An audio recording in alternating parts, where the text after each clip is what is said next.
بہن اور بھائیوں، السلام علیکم۔ آپ کا میزبان وحید جی آپ سے مخاطب ہے۔ خیریت موجود، خیریت مطلوب۔ اعوذ باللہ من الشیطان الرجیم، بسم اللہ الرحمن الرحیم۔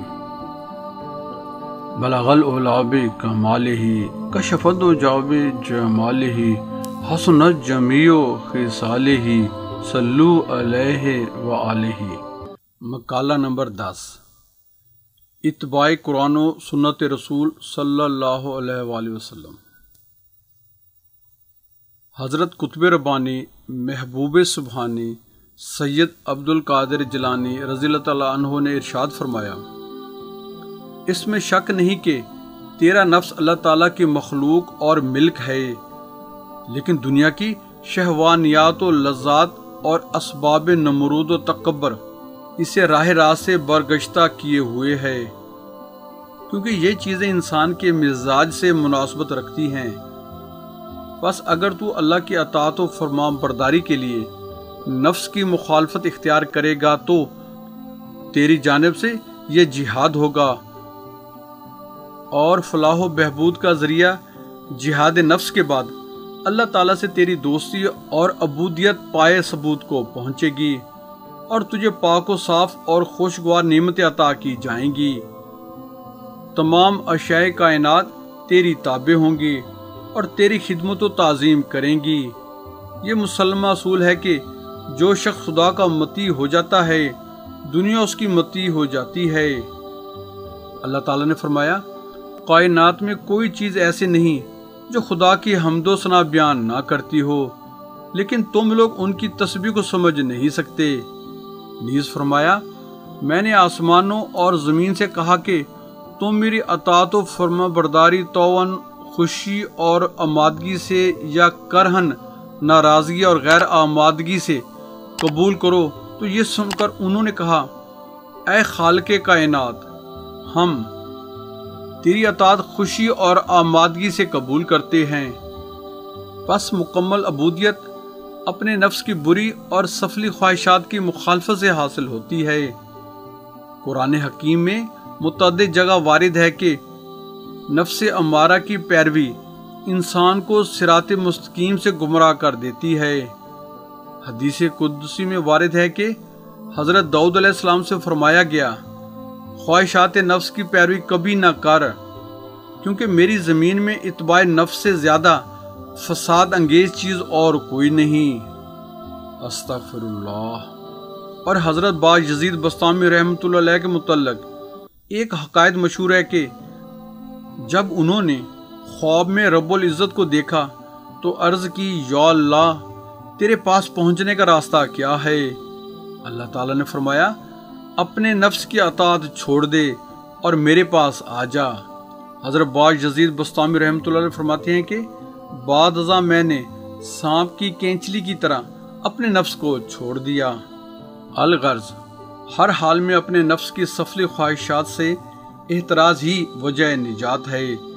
بس تو اگر متقی اور پرہیزگار ہے تو مال حرام سے اور مخلوقات سے خوف و خدشہ رکھنے سے اجتناب کر، اور اپنی توقعات کو مخلوق سے وابستہ کرنے کی بجائے خالق سے وابستہ کر، اور بطریق زکوٰۃ و صدقہ وغیرہ بھی مخلوق کے عطیات پر نظر نہ رکھ، اور اچھی طرح سمجھ لے کہ رزق و روزی کے تمام امور فاعل کے فعل و تدبیر سے ظہور پذیر ہوتے ہیں، اور فاعل و مدبر اللہ تعالیٰ ہے۔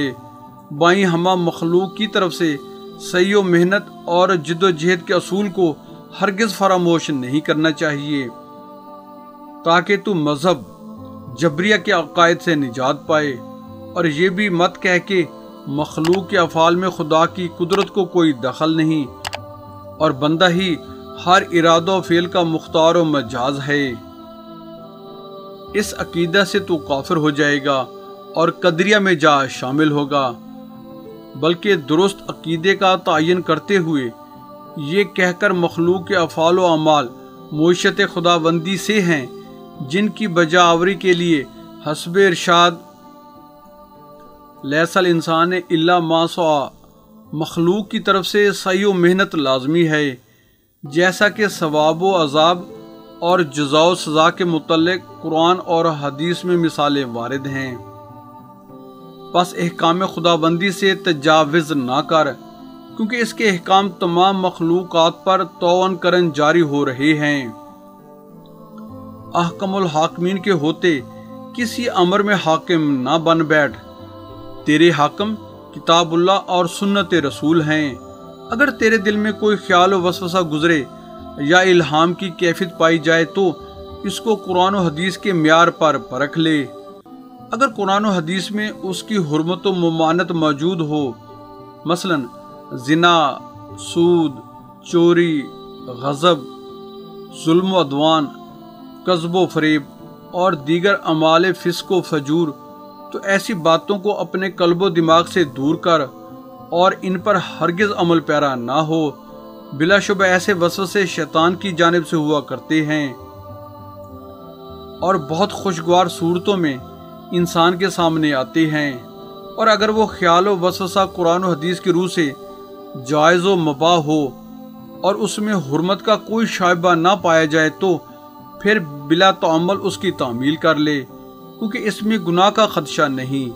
مثلا حلال چیزوں کا کھانا پینا، نکاح، عمدہ لباس، کسی مرد صالح کی صحبت، حج بیت اللہ، بیوگان و یتامہ و غربا کی امداد، رفاع عامہ کے کام وغیرہ۔ ایسے الہام پر دل سکون و اطمینان محسوس کرتا ہے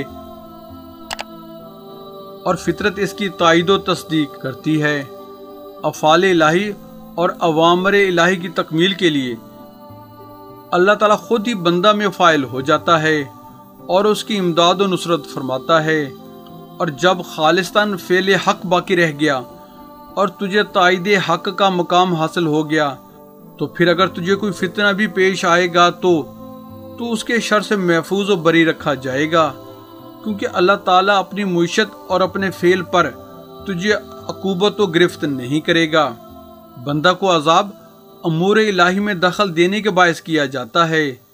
اگر تو حالت ولایت کا خواہاں ہے تو نفس کی مخالفت کر اور اوامر حق کا پوری طرح متبع ہو جا، اور اوامر الہی کی پیروی دو قسموں پر ہے۔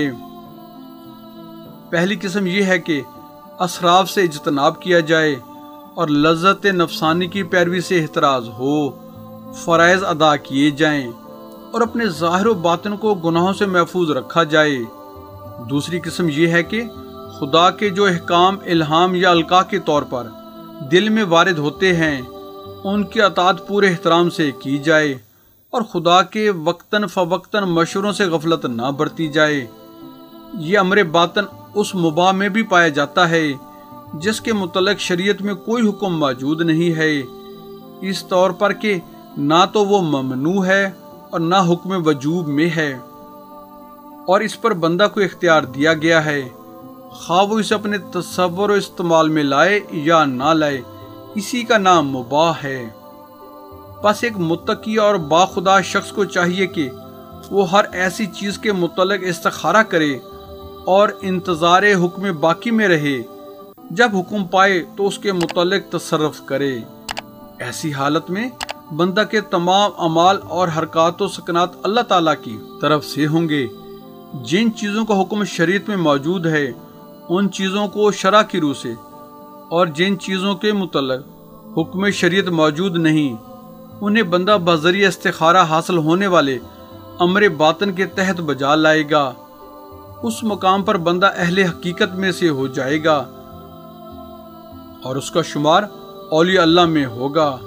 اور اگر تو حق الحق کی حالت میں ہے جو ذات خدا بندی میں محو و فنا ہو جانے کی حالت ہے تو اسے خدا کا بہت بڑا عطیہ سمجھ، کیونکہ یہ ان ابدال کی حالت ہے جن کے دل عشق و محویت سے شکستہ ہیں۔ وہ موحد ہیں، عارفین ہیں، صاحب علم و عقل ہیں، عمرہ کے بھی آقا، خلق خدا کے پیشوا و نگہبان، نائبین حق تعالیٰ اور خاصان محبان الہی ہیں۔ بس اس مقام پر امر کی پیروی یہ ہے کہ تو نفس امارہ کا مخالف ہو جائے اور دنیا یا آخرت کی کسی چیز کی طرف تیری رغبت و توجہ نہ رہے۔ اس وقت تو بندہ مالک الملک ہوگا نہ کہ بندہ ملک۔ تو امر حق کا غلام ہوگا نہ کہ خواہش کا۔ تو ظاہراً اور باطناً کلی طور پر اس طرح سپرد خدا ہوگا جس طرح دائیا کے ہاتھ میں شیرخوار بچہ اور طبیب کے روبرو بے ہوش بیمار۔ بس اللہ تعالیٰ کے امر و نہی کی شناخت و پیروی کے علاوہ تو دیگر تمام امور سے بے ہوش و بے خبر ہوگا۔ دعا ہے اللہ تعالیٰ ہمیں اتباع قرآن و سنت رسول صلی اللہ علیہ وآلہ وسلم پر عمل پیرا ہونے کی توفیق نصیب فرمائے۔ آمین ثم آمین۔ دعاؤں کی درخواست ہے۔ جزاک اللہ۔